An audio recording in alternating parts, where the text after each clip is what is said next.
Hello and welcome to a new episode of the Yarnflakes Podcast. My name is Audrey and this is a knitty yarny podcast from the southwest of France. Hi everyone, thank you so much for joining me. I hope you're all doing well. Like I said, I am back not so long after the last episode to present to you a couple of actual knitting projects. I have three projects to talk about, so I expect this to be short but sweet, I hope. Apologies for the wet hair. I just got out of the shower and I'm running short on time. But yeah, it's not dirty, it's just clean, super clean and wet. But yeah, I think I'm able to start right away. You can find timestamps to all the different sections of the podcast, so if you want to skip anything, feel free to jump ahead.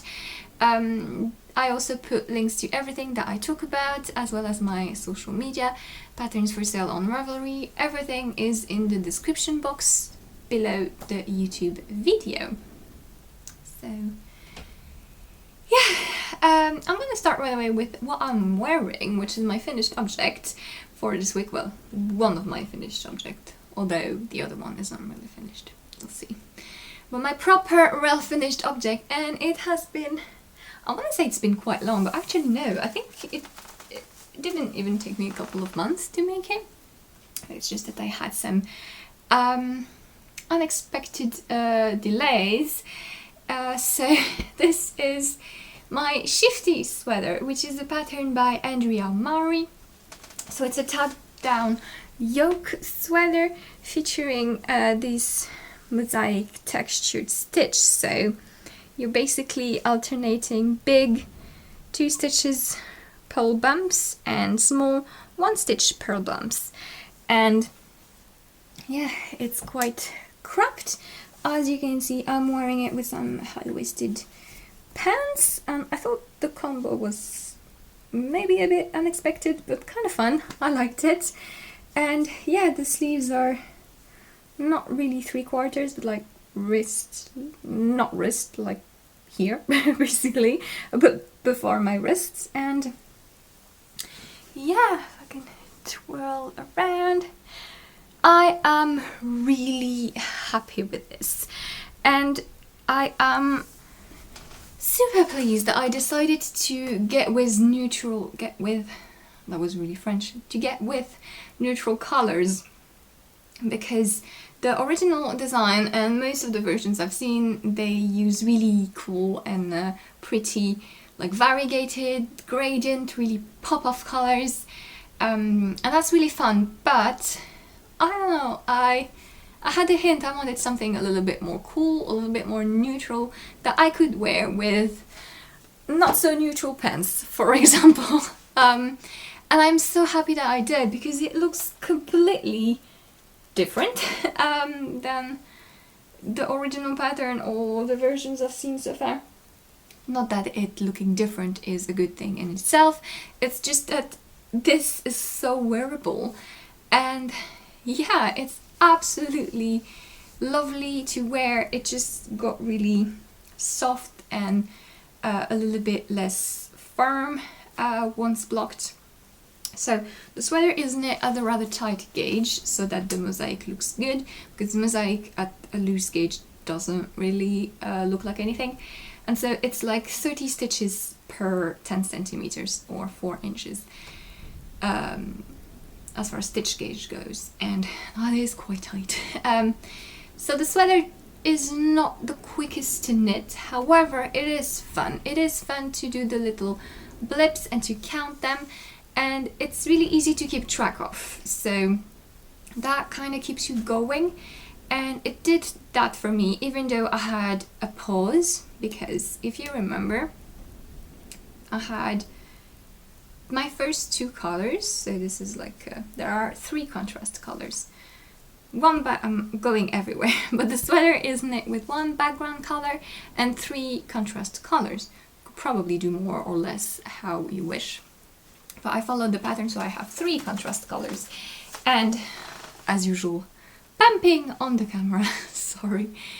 And I had my first 2 contrast color, and what I thought would be my last one didn't work out. If you remember, I talked about it, not in the last episode, but in the episode before, probably.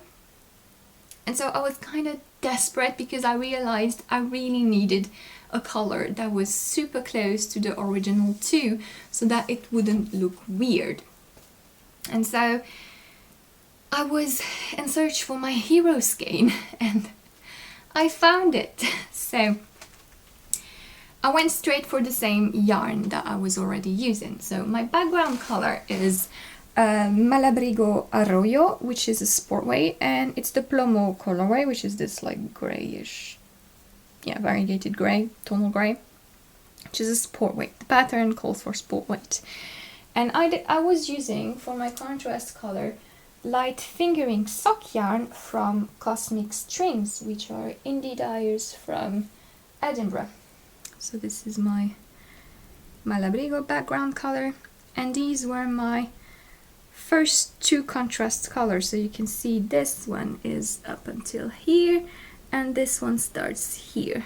It sort of gets a little bit more green. It's really subtle. But yeah, and I was holding these double, hence the really messy looking cakes. I was holding them double so that it would match the thickness of the background color, and it really worked out really well.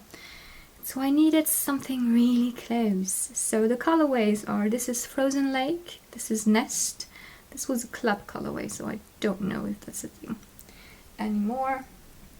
But I went onto Cosmic Strings website looking for something desperately similar, like I'm saying, my hero skein, and I found it. Look at it. Isn't it perfect? So this is Bamboo Grove, and it's like a mix of the two. It has the cold of the first one, but at the same time it's a bit green as well. And I'm very sorry because it's very sunny, although super windy here as usual, and the colors are not quite perfect, but yeah, it's right in between the two. It's perfect. It was really subtle, like you can barely tell the difference unless you actually look at it, and in the right light you can see. It doesn't show well on camera, and I noticed it doesn't show well in the pictures I took either, but in real life you can really tell that this is cold. This is more green with pops of yellow. Here's a yellow stitch. Trying to get the colors, but yeah, that's not happening. It just makes everything look really pale grey. And then the last one is like a bluish green thingy.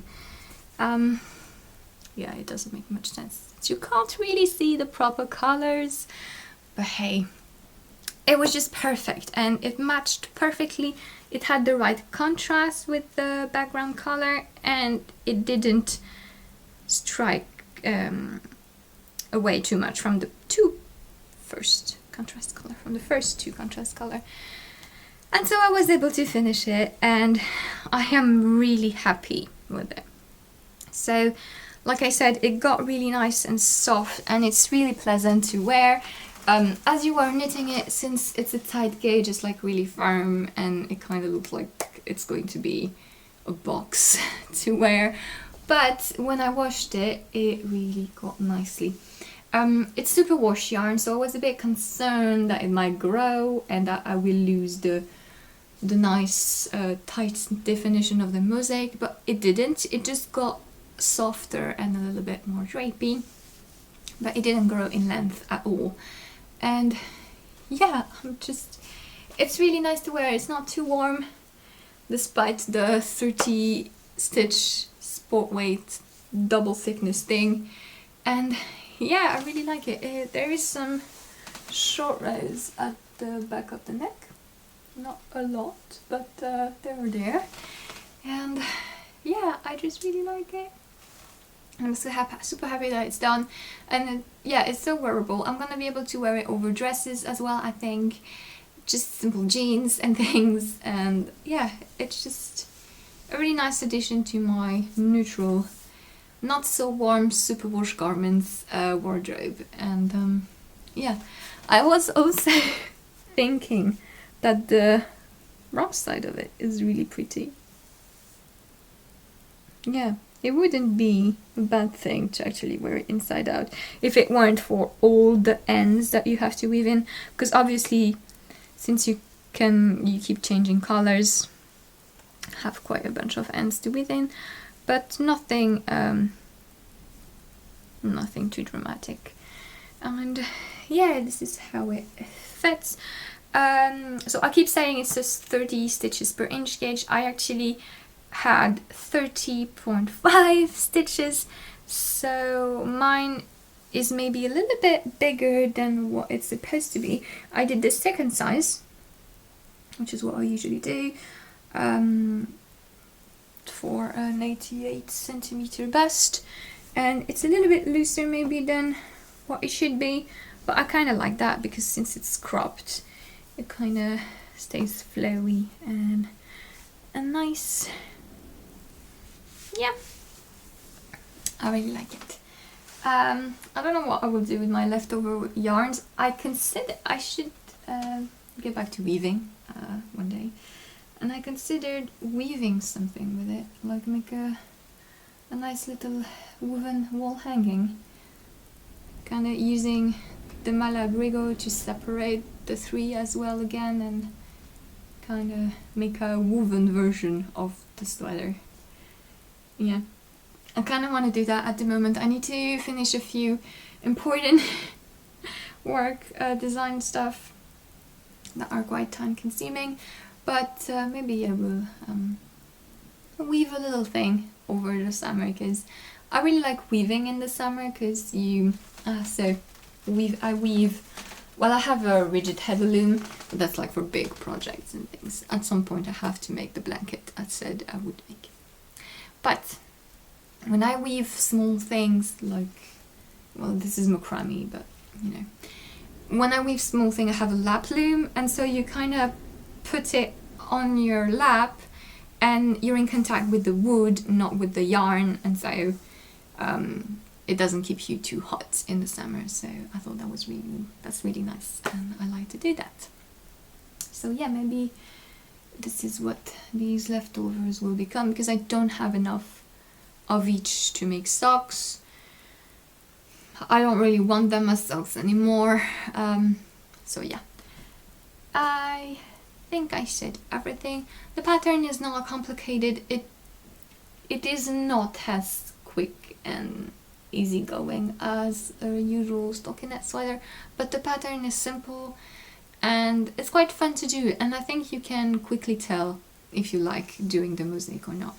It's basically like doing an entire ribbed sweater, because you keep bringing the yarn back and forth, so you have to be comfortable with that, which I have to say I usually am not, but for this it was okay. So yeah, that is it. The Shitfy sweater by Andrea Mowry. And yeah, I think that's everything I had to say about this project. I am going to jump into another finished object, and I have finished 3 designs in the last month or so, 2 of which you've never seen, but yeah, I thought I'm just going to keep them there. One of them is already in test, but yeah, I will show them to you once they're out, so that it's kind of a little surprise, so to say. But this one, it's not blocked yet, it kind of looks ugly, so I thought a perfect opportunity to actually show it to you. But yeah, I have some things to say, because it is my first time making such a construction. So, I discovered the work of Slavika Yarn, which is a Polish indie dyer. He's a boy who's dyeing absolutely stunning, rich jewel tones. He's like really, you can't miss him. You should really check his Instagram account. His colors are absolutely stunning. And I fell in love with, in particular, 2 colorways. One is a deep green, and one is a caramel color. And they have been out of stock for quite a while, and suddenly they were back in stock, and I was like, oh no, I don't really need them. Of course I did, and so I got them. I got 2 skeins of each, thinking that I could easily 2 skeins of fingering weight, so I can easily whip out either a cropped sweater or a top with short sleeves out of 800 meters. So that's what I did. And it's the Ragana base, so from Slavica yarn, and it's 100% superwash merino, everything classic, everything nice, soft, nothing extraordinary as far as the base goes. However, the color is so beautiful. It's like a really rich golden caramel. You know, some caramels are more brown, some caramels are more yellow. This is like really rich and toffee, honey-like. The colorway, the name colorway is, I'm not able to say words in the right order in English apparently today. The name of the colorway is Honeydew, and it's not blocked, and you can see that I have terrible tension in stockinette, especially when I'm at a loose gauge. So this is knitted with 3.75 millimeter needle, and I have approximately 22.5 stitch per 10 centimeter unblocked. I have to check how it goes when blocked. But yeah, it's very loose for fingering weight, especially superwash yarns, which are not grabby, and so my tension is horrible. But it's all going to get fixed when it's blocked. And so, I wanted to make a top, a summer top, with a lace hem, because I found this lace motif. It's nothing extraordinary, like it's quite a common lace motif. So it's not blocked, so it doesn't look like anything. But yeah, you can see it's like a little gathered bits. Yeah, it's quite open, it's quite an open lace. And yeah, really can't wait to block it. And so I wanted to make a v-neck top, because I've never designed a v-neck before. And why? Why did I want to do that? I don't wear a lot of v-neck because I don't know, I have this kind of prejudice in my head that since I have a small bust, v-necks are not super flattering, and I'm pretty sure women with larger busts also think that v-neck are not flattering for them, so it's completely stupid when you decide that something is not looking good on your body type, because someone is gonna think the exact opposite thing. But anyway, I don't wear a lot of v-necks, but I do like them when they're not too open, when they're done in a certain way, and I really like large ribbed v-neck, and because you can really make an interesting shape and kind of thing. And so I wanted to design a v-neck. Why? It's very complicated. So I can make a sweater my size just fine. Making it so that it's gradable is something else.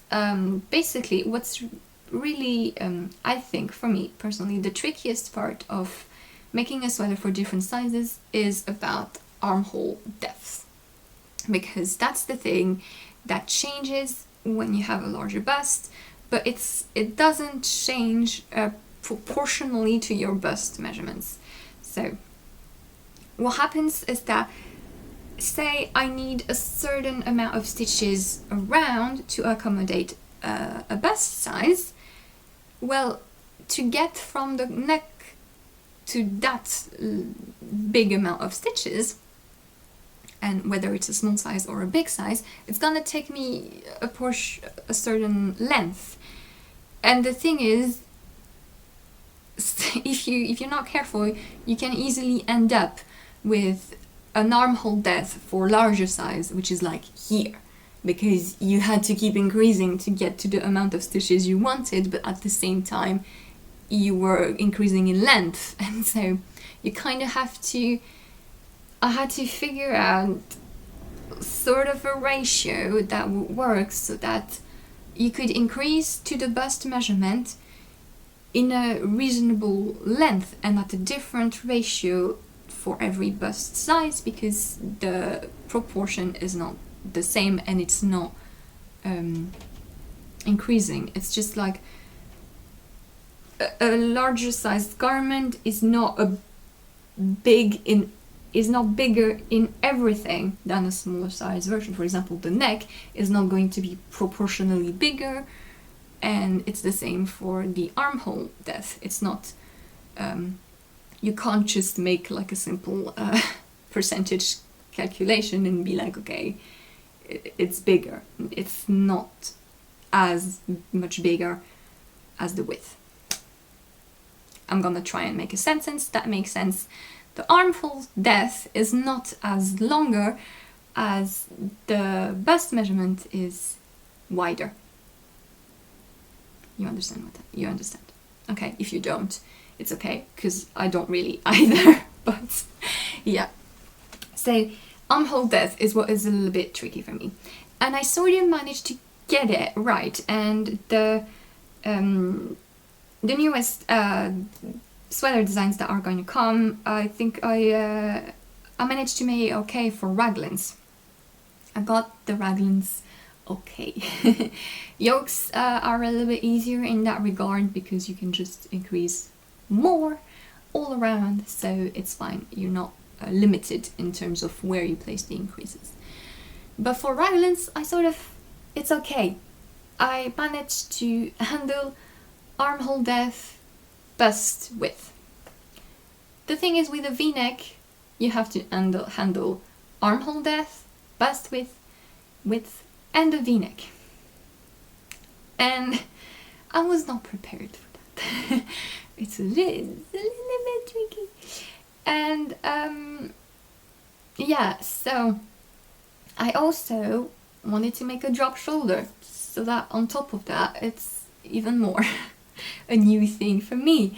So yeah, it did kind of mess up with my brain a little bit. I was like, okay. At first, I tried to do it only theoretically, like abstract, just looking at the numbers and trying to get the numbers down, and I couldn't figure it out. So I had to draw each v-neck for each of the 8 sizes that I grade now. And yeah, that was intense, but I think I did it. At least I did it for at least one size, because my size worked. So, yay.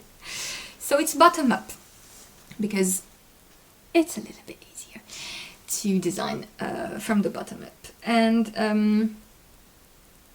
yeah, I prefer the look of 3 needle bind off on the shoulder rather than picking up stitches or using a provisional cast on, because I wanted some sort of stable thing here. So if I did a provisional cast on, it wouldn't have had that stabilizing seam, and the look of picked up stitches, I don't really like it. So I wanted a 3 needle bind off, so I did it bottom up. So yes, that's how. It's not blocked, like I said, so it's gonna be a little bit better and smoother. But yeah, I started at the bottom. I did my lace thing, so as you can see, when it's gonna be blocked, it's gonna be hopefully a little bit prettier. I went round and round and round. I used helical knitting, even though the 2 skeins were flawlessly identical. I wanted to try helical knitting. So if you don't know, helical knitting is a way of knitting in a round and alternate skeins without having sort of a tight line. So you're basically moving the change of colors in the round. There's a few lovely tutorials online, and everyone talked about helical knitting, so you know about it. And if you don't, well, go look at Grace from Babbles Traveling Yarns podcast. She had a lovely tutorial on helical knitting.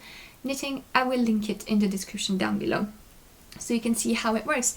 But yeah, it allowed me to alternate skeins, and as you can see, there is no visible tighter line of where I alternated skeins, simply because, well, it's actually a spiral.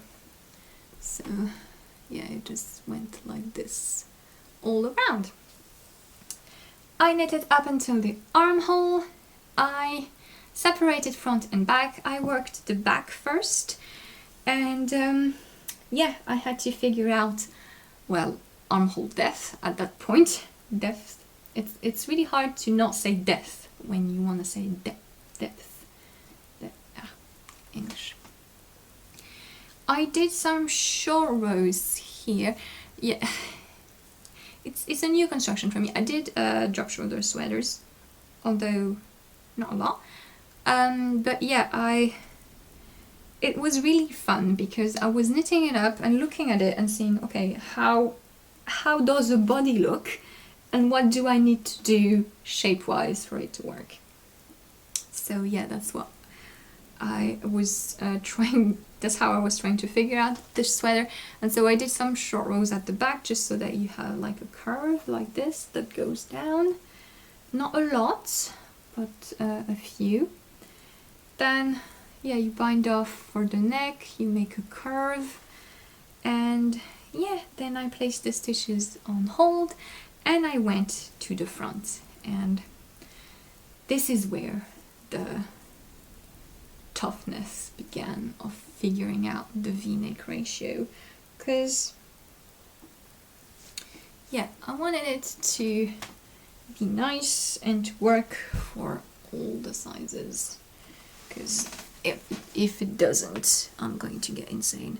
But yeah, I really like the look of when you can actually see the shaping. So I let 2 stitches on the edge,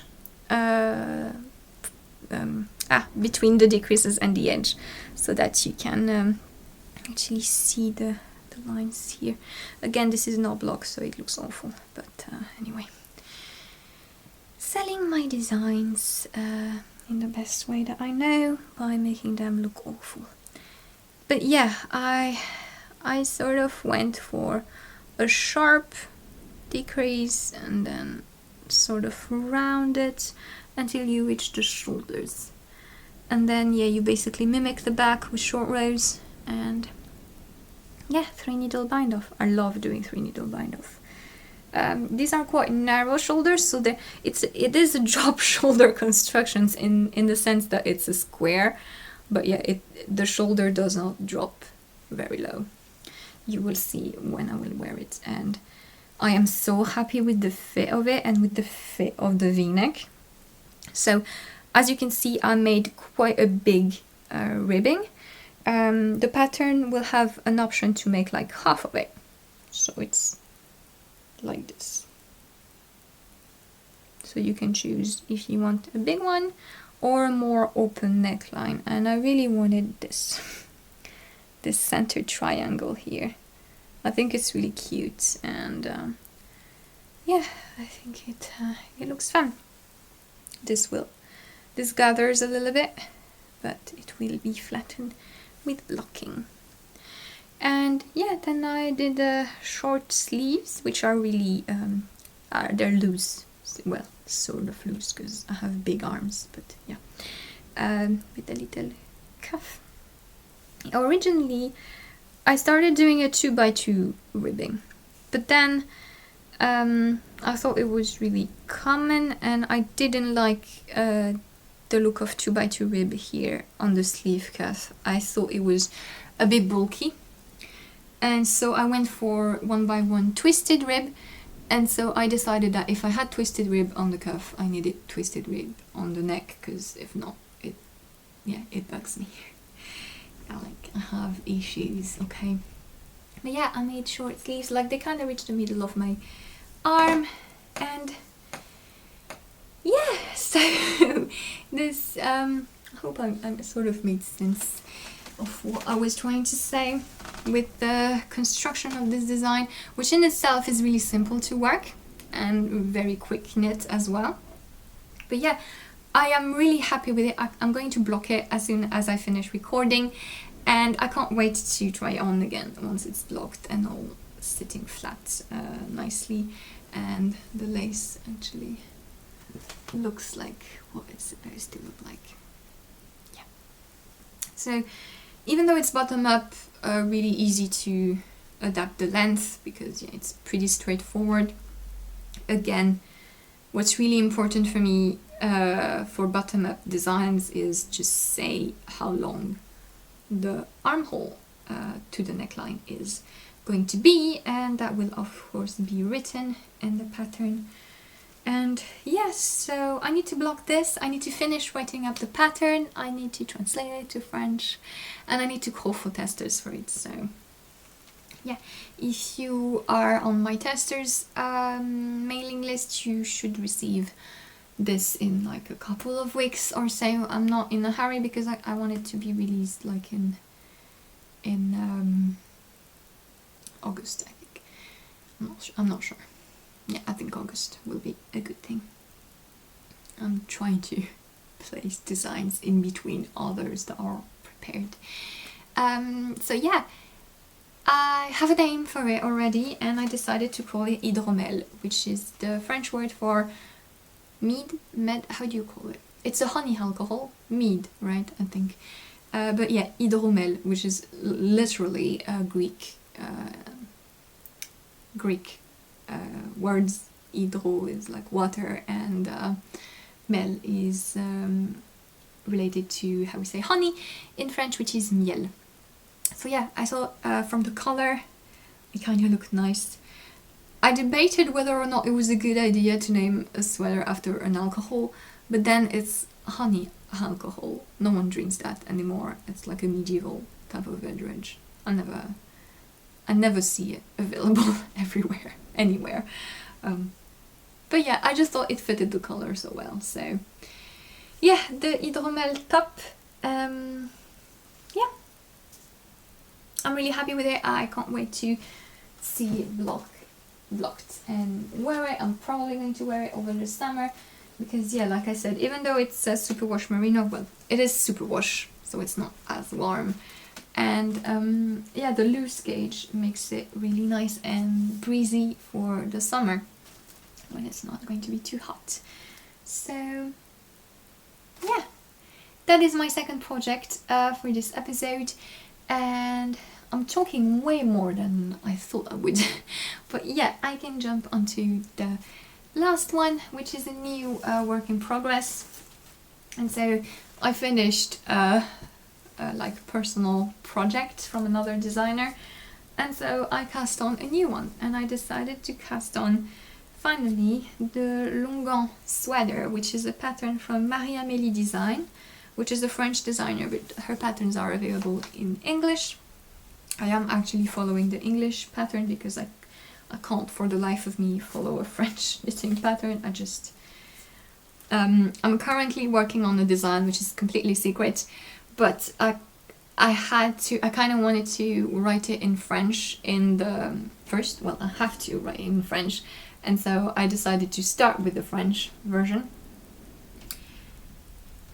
Really hard. Like, it bugged my brain to write out French instruction first, because I usually write English first because that's how I knit and that's how I learned to knit and write patterns, and then I just translate to French. But yeah, this kind of bugs me. So when I follow patterns, even if they're from a French designer, if the English is available, I always follow the English version. But yeah, the Longan sweater, which is a beautiful colorwork yoke design, I've shared it with you, I believe. Well, I've shared it on Instagram. And when I actually received the yarn, because I think I showed you the yarn when I got it. But yeah. I have done all this. So yeah, you start with the ribbing.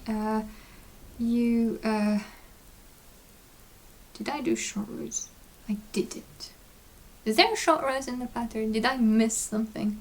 I don't know. Maybe the short rows are after. I don't know. haven't read the pattern. I haven't read the pattern entirely. I haven't swatched. I'm basically the worst person. I do everything that I tell my testers don't do that. So do as I say, not like I do. Anyway. But yeah, you start with the neckline and then you start the chart. And I'm about halfway down the chart. And you can see you have these dotted lines that accommodate the increases. I am now until the maximum number of stitches, and yeah, I'm halfway down the chart, and you can see the sort of round star shapes forming. Yeah, it's really cool. It's really fun to work. What I really like is that so far the way the motif is made is that I decided to catch my floats every 5 stitches.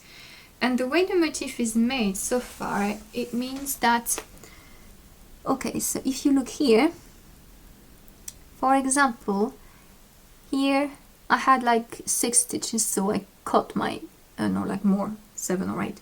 You had to cut my floats. But then you have a dot in the middle, so on the next row you don't have to catch your floats. And then on the row after you have to catch your floats. And then on the row after you don't. So you never have to catch your floats, but the way I decided to do it, that's how it works. And so the way the motif is that you never need to catch floats on 2 consecutive rows. So you don't have to mess around trying to move the position of where you catch your floats, because if you catch floats on the same spot in 2 consecutive rows, it shows. So I really like that. It's quite clever, and I knew it was a clever pattern. But yeah, I really like that, and the pattern is really fun and intuitive. I put stitch markers, which I recommend doing in between each repeat, because at the beginning, since it's only dots and you have the increases, it's easy because the increases are they're regular, but they don't immediately make sense. And so if I didn't have the stitch markers, I would have, and I did because I tried the first increase round and failed. But yeah, you kind of mess up. So that way I'm sure that I'm doing the right thing every repeat. And yeah, I just need to do 1 repeat, and then I know what the chart is going to be. It's easy to memorize. It's quite it's quite mindless, and it's really fun to knit. The yarn I'm using is also making it really fun because it's the Rauma yarn. So I did show it to you when I bought it for this sweater. It's my first time trying the Rauma yarn. So my colors are 4287, which is my main color, and this is 4387. Now the thing is, the fingering weight yarn for Finull they kind of rebranded the range, and now it's called Finull PT2, which is what's written on this label. But on this label it's still written Finull. So I'm not sure what that color is now, if it still exists. But anyway, it's my first time trying it and I really like it. Obviously it's perfect for colorwork. The gauge is 26 stitches. I'm using 3.25 millimeter needles. Like I said, I didn't swatch, so I just went approximately. I know what kind of gauge I should be able to get with that type of yarn, but I might be surprised. But it looks like it looks right. I'm doing the second size, which should give a finished bust circumference of 100 centimeters. So I have some leverage in case I'm wrong.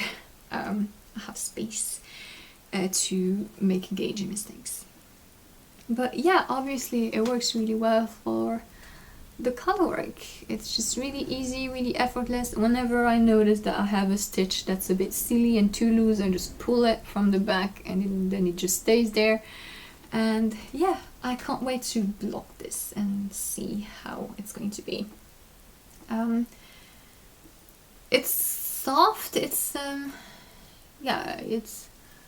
I don't know if I will be able to wear it just like this. Like, say, could I make a shawl out of it? Yes, probably, because I'm pretty sure it's going to get softer when I'm washing it. But yeah, so far it's nice, it's really pleasant to work with. And it feels like I haven't done color work in a really long time, because I've been working on summery lace stuff, and I still have two, like the one I'm working on, which is Secret, and the next design I have to start are also lacy summery stuff. I want to do color work. Like, I have so many color work sweater design planned for the autumn, and I really need to start them.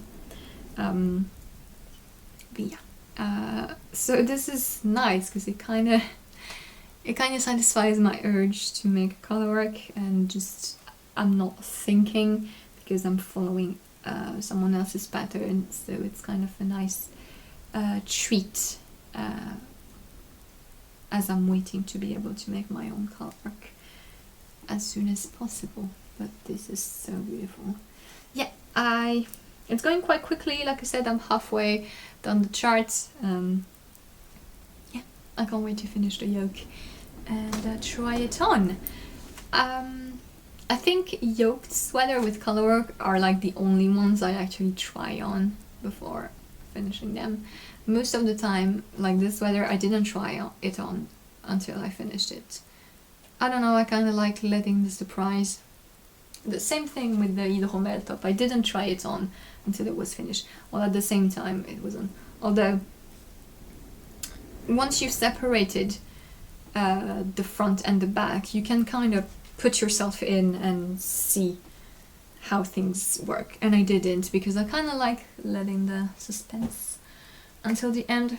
Except for yoke color work. For some reason I really like I'm going to separate sleeves and body, and I'm going to put it on a longer needle and try it on. I really like trying on color work. I don't know why, but yeah, it's going well, and I think I said everything about it. Yeah, I don't have anything else to share with you for this episode, so yeah, that was it for this time. I hope you enjoyed. I will be back in a couple of weeks, around the middle of May, I believe, with some new things to share with you. And yeah, in the meantime, have a lovely rest of the day, have a lovely week, and I will see you later. Bye!